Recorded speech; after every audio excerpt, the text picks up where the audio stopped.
จงพากันตั้งใจสำรวมใจของตนให้แน่วแน่กำหนดเอาปัจจุบันเป็นหลักเพราะชีวิตนี่มีอยู่แค่ปัจจุบันเท่านี้แหละอดีตมันก็ล่วงมาแล้ว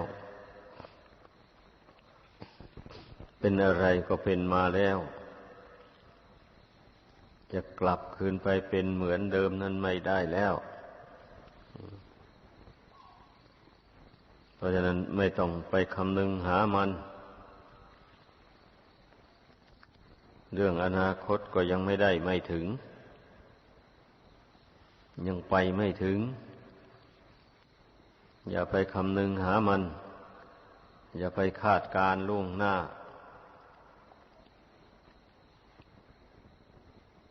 มันเป็นของไม่แน่นอน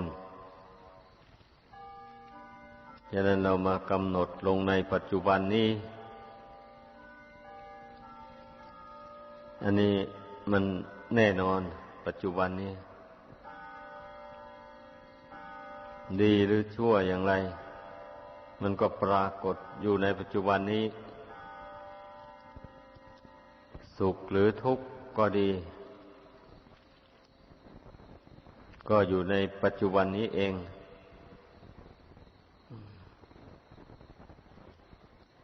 ความไม่เที่ยงก็ดีก็ปรากฏอยู่ในปัจจุบันนี้ความเป็นทุกข์ทนได้ยากลำบากอะไรก็ปรากฏอยู่ในปัจจุบันนี้ความเป็นอนัตตาของสังขารนามรูปต่างๆนี่ก็เหมือนกันนะ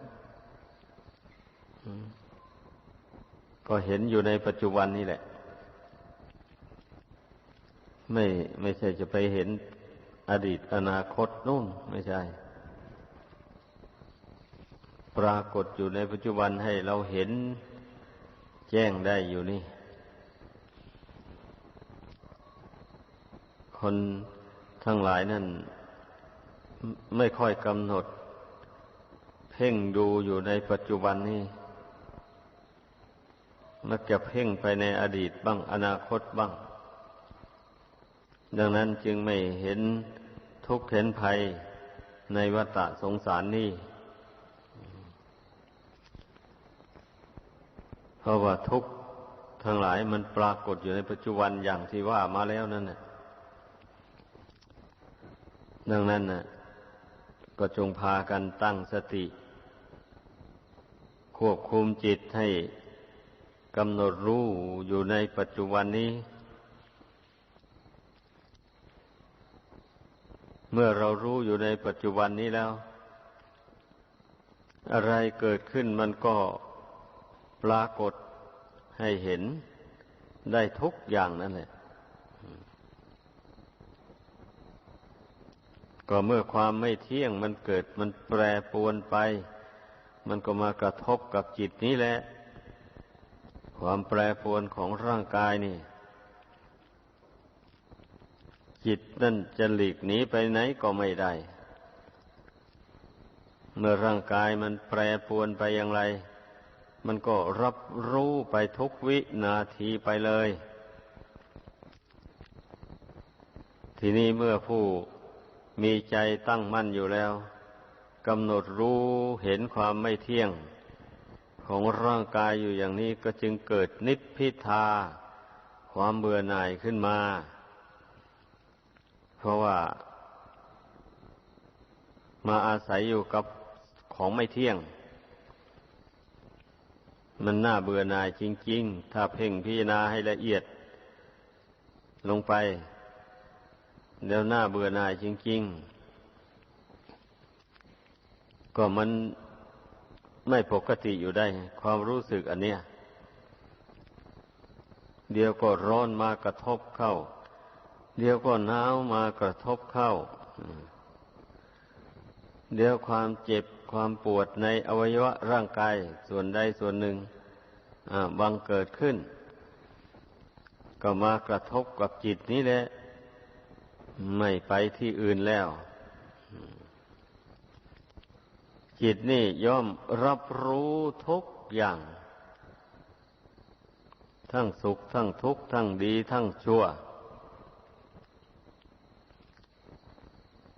บัดนี้คนเรามันก็มาหลงติดหลงคล้องอยู่ในโลกอันนี้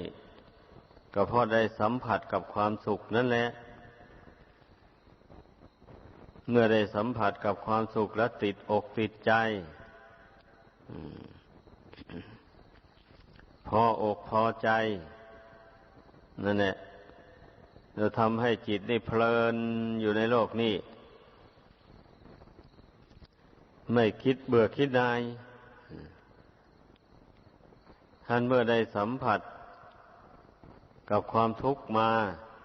ก็ไม่มีปัญญาที่จะสอนใจให้เบื่อให้นาย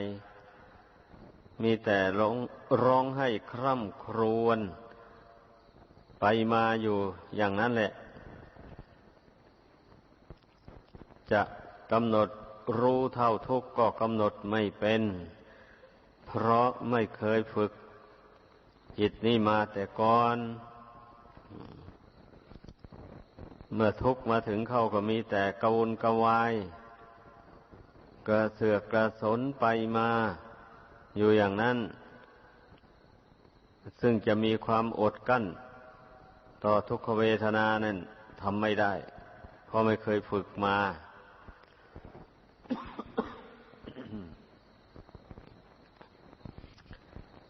ดังนั้นการที่ผู้ฝึกนั่งสมาธิภาวนาหัดอดหัดทนต่อความเจ็บความปวดความร้อนความหนาวอะไรหมู่นี้มันเป็นผลดีขอให้เข้าใจผลดีต่อเมื่อเวลาร่างกายสังขารนี่มันวิบัติลงดวงจิตนี่ก็จะได้อดได้ทนไม่กระวนกระวายอดได้ทนได้เพราะเคยอดมาไม่อดยิ่งเป็นทุกข์เตือนตนเข้าไปอย่างนี้ถ้าอดทนไม่หวั่นไหวแล้วก็ไม่ทุกข์หลายเพราะมันมองเห็นว่ามันเป็นธรรมดาของสังขารร่างกายอันนี้นี่เกิดมาแล้วจะให้มันอยู่นิ่งๆไม่ให้มันแปรปรวนไม่ให้มันหวั่นไหวไปมาไม่ได้ตนหักหลงมาอาศัยมันอยู่แล้วก็ต้องอดทนอดกลั้นไปถ้าผู้ใดไปคิดฆ่าตัวตายมันก็เป็นบาปเป็นกรรมวะนี่ตามสนองไปถึง500 ชาตินู่นไม่มีปัญญาที่จะมาอดกั้นทนทานรู้เท่าทุกข์ที่เกิดขึ้นในร่างกายจิตใจอันนี้แล้วก็กินยาตายไปเสียเข้าใจว่ามันจะไม่เป็นทุกข์ไปเบื้องหน้าตายไปแล้วเห็นจะสบายมันว่านั่นเข้าใจผิดมันไม่สบายแล้วตนทำกรรมอะไรไว้ในโลกนี้ตนก็ไปเสวยผลกรรมอันนั้นแต่ตนฆ่าตัวเองนี่สิเนี่ยกรรมอันนี้มันก็ไปตามสนองให้เป็นทุกข์ไปมีแต่ความเศร้าโศกเสียใจติดตามไปเพราะว่าจิตดวงเดียวเนี่ยไปสู่โลกหน้าก็ดีเมื่อปัจจุบันนี่มันหอบเอาความทุกข์โทมนัสคับแค้นใจไว้แล้วเมื่อจิตนี่ละจากร่างอันนี้ไปแล้วมันก็เอาความเศร้าโศกเสียใจอันนี้ติดตามไปด้วยนั่นอย่าไปเข้าใจผิดต้องคิดให้มันถูกตามคำสอนของพระพุทธเจ้าถ้าไม่เช่นนั้นแล้วพระพุทธเจ้าก็ไม่ทรงห้ามไว้ก็องค์เจ้าก็ไม่ทรงแสดงโทษของการฆ่าตัวตายไว้แล้ว ถ้าหากว่าฆ่าตัวตายไปแล้วมันไปสบายอย่างนี้โอ้พระองค์เจ้าไม่ห้ามหรอกเห็นว่ามันทุกข์หลายก็เอาสิฆ่าตัวตายไปซะแล้วก็จะได้สบายอย่างนี้นะไม่มีทางฆ่าตัวเองตายมันก็เหมือนกับฆ่าคนอื่นตายนั่นแหละเพราะว่าตนเองก็สัตว์แต่ว่าโลกคนหนึ่งแปลว่าปราโนแปลว่าสัตว์มีชีวิตอยู่นี่ปานะสัญญิโตจิตคิดจะฆ่านี่ก็หมายความว่าจิตมันคิดจะฆ่าตัวเองก็เรียกว่าคิดฆ่าสัตว์นั่นเองนะสัตวะแปลว่าผู้คล้องอยู่ในโลกนี้นั่นเมื่อจิตดวงนี้มันยังคล้องอยู่ในโลกนี้มันก็เป็นสัตว์โลกเหมือนกันกับสัตว์อื่นๆนั่นแหละมันจะแปลกกันอะไรเล่าดังนั้นผู้ใดคิดฆ่าตัวเองตายจึงว่าเท่ากับว่าคิดฆ่าผู้อื่นให้ตายนั่นแหละดังนั้นผู้ใดกำหนดรู้ได้อย่างนี้แล้วมันก็จะเป็นผลดีต่อผู้นั้นคือผู้นั้นจะได้อดกลั้นทนทานต่อทุกขเวทนาทำความรู้เท่าต่อทุกข์อันนั้นไป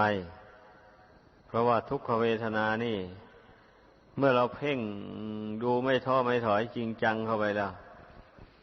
มันทำให้จิตนี่เข้มแข็งเข้ากล้าหาญกล้าเผชิญกับความทุกข์จิตนี้ก็เรียกว่ามันอยู่เหนือทุกข์แล้วมันจึงไม่ได้หวั่นไหวต่อทุกขเวทนาต่างๆนั้นถ้าจิตนี้อยู่ใต้ทุกข์หรือว่าอ่อนแอแล้วอย่างนี้ทุกข์ก็ครอบงำเอามีแต่ดิ้นรนกวัดแกว่งไปมาอยู่อย่างนั้นแหละเมื่อทุกข์มันครอบงำเอาดังนั้นบุคคลผู้ที่จะพ้นทุกข์ได้มันต้องมีจัดจิตเข้มแข็งอยู่เหนือทุกข์ไม่หวั่นไหวต่อทุกข์มันจึงพ้นจากทุกข์ไปได้ให้พึงพากันเข้าใจเพราะฉะนั้นทุกขอริยสัจนี่พระศาสดาจึงได้ทรงตรัสสอนให้กำหนดรู้เท่าเอามันละไม่ได้ในเมื่อขันธ์ห้านี่มันยังมีอยู่ความไม่เที่ยงมันก็ย่อมปรากฏอยู่อย่างนี้แหละเมื่อบุญกรรมที่ทำมาแต่ก่อนนู่นมันยังไม่หมดเขตมันลงมันก็ต้องเป็นอยู่ไปอย่างนี้แหละถึงคราวมันวิบัติก็วิบัติแปรปรวนไปถึงคราวมันหายเป็นปกติมันก็หายไปแต่เมื่อมันหมดบุญหมดกรรมเขาจริงๆแล้วมันมีแต่เสื่อมไปโดยส่วนเดียวซึ่งจะกลับคืนดีเหมือนเดิมไม่มีแล้วดังนั้นนะถ้าผู้ไม่ประสงค์จะให้ได้รับรู้ความแปรปรวนของขันธ์ห้าอยู่อย่างนี้เรื่อยไปแล้วก็กำหนดรู้เท่ามันอดกลั้นทนทานต่อความกระทบกระทั่งของร่างกายอันนี้ไปในขณะเดียวกันก็กำหนดละความสำคัญว่าขันธ์ห้าเป็นตัวเป็นตนเป็นเราเป็นเขา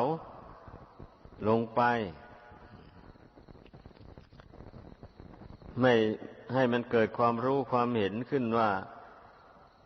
รูปกับนามอันนี้ไม่ใช่ของเราเป็นแต่เพียงมาอาศัยอยู่ชั่วคราวเท่านั้นเดี๋ยวก็จากไปอันนี้ท่านเรียกว่า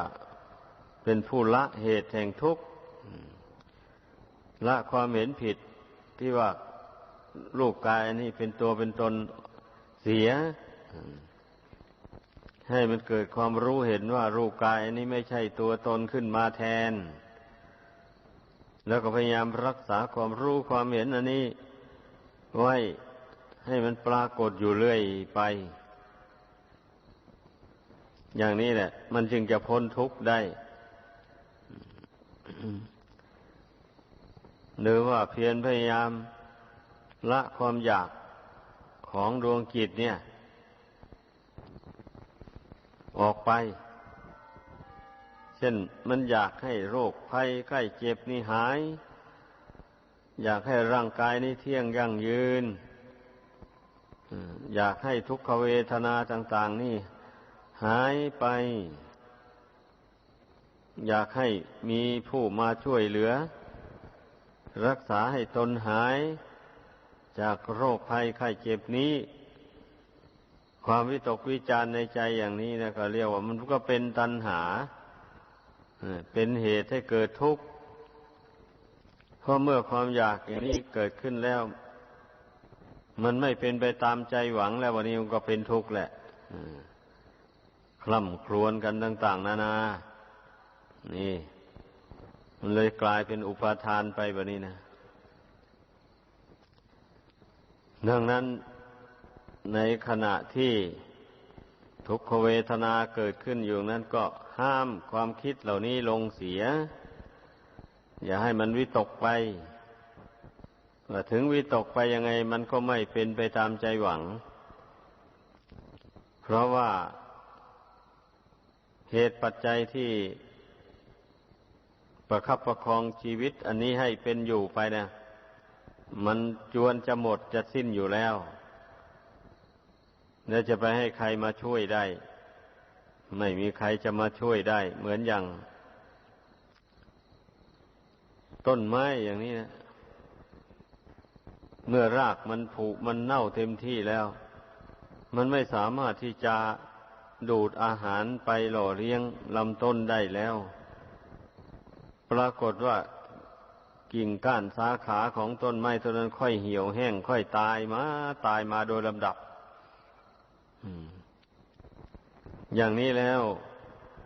ใครจะไปเอาปุ๋ยอันดีๆวิเศษอะไรไปใส่ลดน้ำสักเท่าไรไม้ต้นนั้นมันก็ไม่มีทางมันจะงอกงามเจริญไปได้เพราะว่ารากมันเน่ามันผุไปมากแล้วมันไม่มีกำลังที่จะดูดเอาอาหารเหล่านั้นไปเลี้ยงลำต้นของตนได้อันนี้ชั้นใดก็อย่างนั้นแหละอัตภาพร่างกายนี่เมื่อบุญกุศลที่ตนได้สร้างมานั้นมันล่อยหลอลงไปแล้วธาตุทั้งสี่อันนี้ก็ไม่ปรองดองสามัคคีกันนะวิบัติแปรปรวนไปบางทีธาตุไฟมันอ่อนลงอย่างนี้นะมันก็ทำให้ไม่อยากเข้าแล้วถ้าธาตุไฟมันอ่อนลงไปแล้วบางทีธาตุลมมันอ่อนลงไปทำให้อ่อนเพลียไม่มีกำลังวังชาหมู่เนี่ยบางทีทำให้ธาตุน้ำมันมากเกินไปถ้าธาตุน้ำมากเกินไปแล้วก็ทำให้เกิดฟกเกิดบวมขึ้นตามร่างกายอันนี้หรือทำให้ท้องเดินท้องร่วงอะไรหมู่เนี่ยเมื่อธาตุเหล่านี้มันอ่อนแอลงไปแล้วมันก็ไม่มีความคิดที่จะอยากอาหารเลยมันไม่ต้องการแล้ววันนี้ธาตุอันนี้มันไม่ต้องการรับอาหารย่อยอาหารแล้วธาตุไฟมันก็ไม่พอที่จะย่อยอาหารได้ดังนั้นมันถึงไม่อยากข้าวไม่อยากน้ำอะไรเลยนี่แหละคนเรานะเมื่อเวลาบุญเก่ามันใกล้จะหมดลงไปแล้วมันก็เป็นอย่างนั้นต้องเรียนรู้ไว้ต้องภาวนาพิจารณาให้รู้ชัดในใจไว้เมื่อถึงคราวนั้นมาแล้วมันจะไม่ได้เสียใจเศร้าโศกและจะไม่ได้สะดุ้งหวาดกลัวต่อความตายเพราะมันเห็นแจ้งแล้วว่ามันไม่มีคนตายมันมีแต่ธาตุดินธาตุน้ำธาตุไฟธาตุลมเท่านั้นแหละ มันหมดเหตุปัจจัยอุปถัมภ์บำรุงไว้แล้วมันก็จะแตกสลายออกจากกันเท่านั้นเองนะมันไม่มีคนไม่มีสัตว์อยู่ในนี้เลยก็สอนใจตัวเองเข้าไปอย่างนี้แหละเมื่อเวลาปกติดีอยู่นี่เราก็พิจารณากำหนดรู้ล่วงหน้าไว้อย่างว่านั่นนี่ก็พอถึงเวลานั้นมาก็สอนใจตัวเองให้ได้อย่างนี้เมื่อปัญญามันสอนใจใจเห็นแจ้งตามปัญญาแล้วมันก็สิ้นสงสัยแล้วอ๋อบุญที่เราทำมาแต่ก่อนมันหมดลงแล้ววะนี่เอาแล้วก็ปลงลงแล้ววะนี่ไม่สำคัญว่าจะมีชีวิตอยู่ต่อไปแล้วก็ปลงลงไปนั่นเนี่ยไม่เสียใจไม่ดีใจทำจิตให้เป็นอุเบกขาต่อน้ำต่อรูปอันนี้ลงไปนี่การที่บุคคลจะพ้นจากรูปจากน้ำอันนี้ไปได้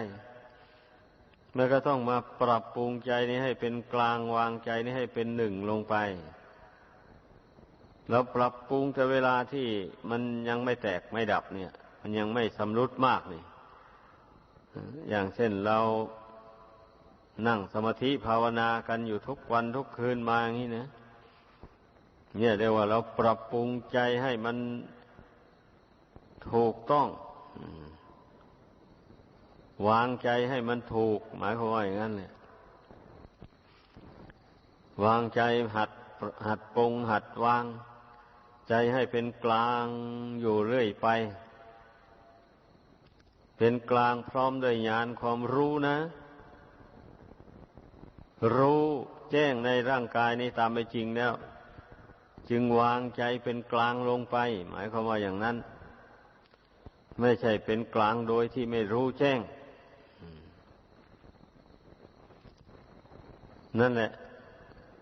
การที่บุคคลจะมาทำใจได้อย่างว่านี่นะมันก็ต้องผ่านขั้นตอน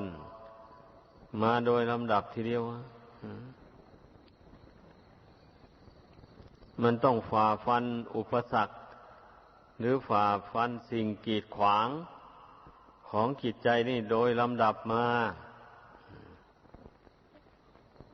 ก็อะไรแล้วกีดขวางก็กิเลสบาปธรรมนั่นแหละดังนั้นพระศาสดาจึงได้ทรงแสดงข้อปฏิบัติเป็นขั้นมาข้อปฏิบัติในขั้นนี้สำหรับระงับกิเลสในขั้นนี้อย่างนี้นะข้อปฏิบัติในขั้นนี้สำหรับระงับกิเลสอย่างกลางข้อปฏิบัติในขั้นนี้ได้แก่ปัญญาเป็นคุณธรรมสำหรับระงับกิเลสอย่างละเอียด พระองค์เจ้าทรงแสดงข้อปฏิบัติว่าอย่างนี้นะมันพอเหมาะพอดีกับกิเลสอันเป็นเหตุให้เกิดทุกข์กันหมายความว่าธรรมะเหล่านี้นะมันเหมาะเจาะพอดีที่จะระงับกิเลสในใจอันนี้ออกได้แต่คนบางคนทำความเพียรลงไปอยากจะให้กิเลสตัณหานี่มันหมดไปโดยเร็วขมักเขม้นไปอย่างเต็มที่หรือว่าเกินขอบเขตไปเมื่อกิเลสนี่มันยังระงับไปไม่ได้ดังใจหวังก็ท้อใจนึกว่าตนนี่ไม่มีวาสนา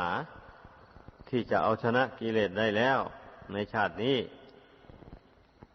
ก็ถอยหลังไปเสียเลยไม่ทำความเพียรสืบต่อ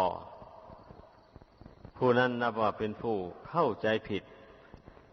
ทางมัชฌิมาปฏิปทาไปก็พระองค์ทรงสอนให้ดำเนินทางสายกลางตนไม่ทำตามอย่างนั้นแล้วมันจะไปหลุดพ้นไปได้อย่างไรนั่นนะ ต้องเข้าใจ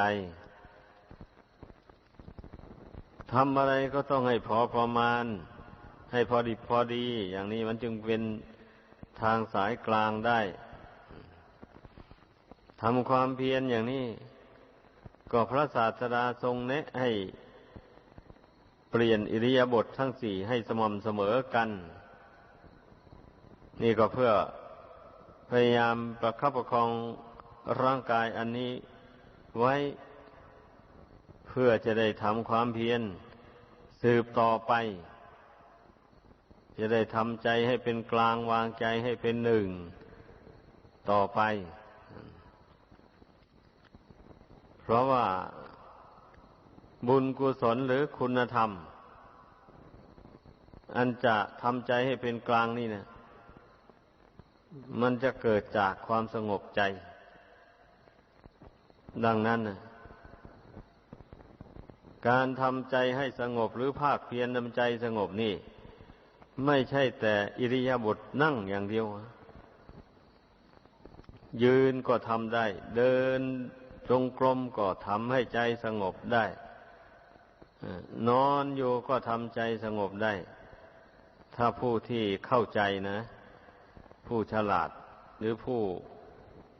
อบรมสติสัมปชัญญะให้แก่กล้าขึ้นในตนแล้วย่อมทำได้ไม่ใช่ว่าจะไปเอาแต่มานะ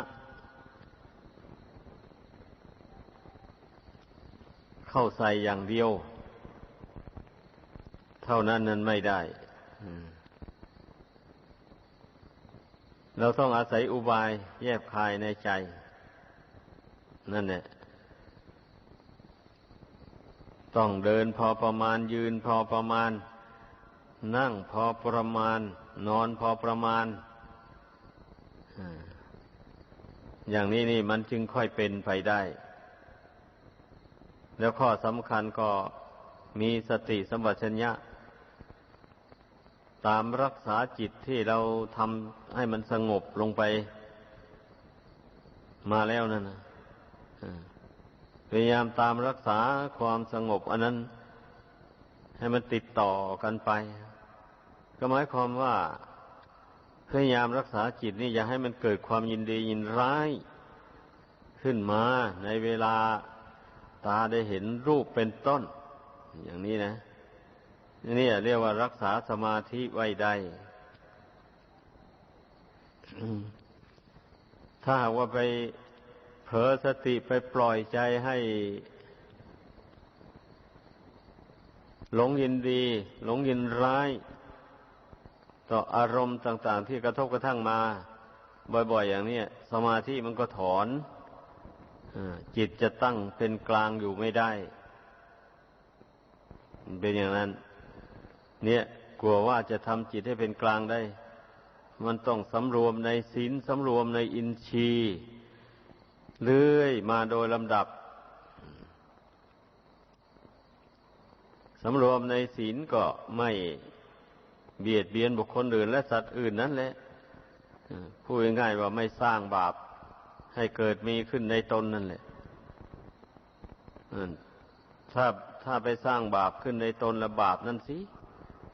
มันมารบกวนจิตนี้ให้เป็นกลางอยู่ไม่ได้เลย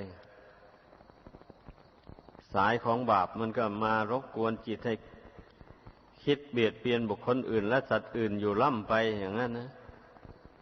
นั่นแหละสายของบุญกุศลนี่มันก็มีแต่มาอบรมจิตนี้ให้คิดแต่บำเพ็ญประโยชน์ตนและประโยชน์ผู้อื่นเรื่อยไปทำอย่างไรจะเกิดเป็นประโยชน์ดีต่อตนเองและต่อผู้อื่นนะมันก็จะต้องพยายามทำอย่างนั้นพูดอย่างนั้นเรื่อยไปอย่างนี้เรียกว่ารักษาสมาธิไว้ได้เมื่อรักษาสมาธิไว้ได้ก็รักษาปัญญาไว้ได้เพราะปัญญาก็เกิดจากสมาธินั่นเองดังแสดงมา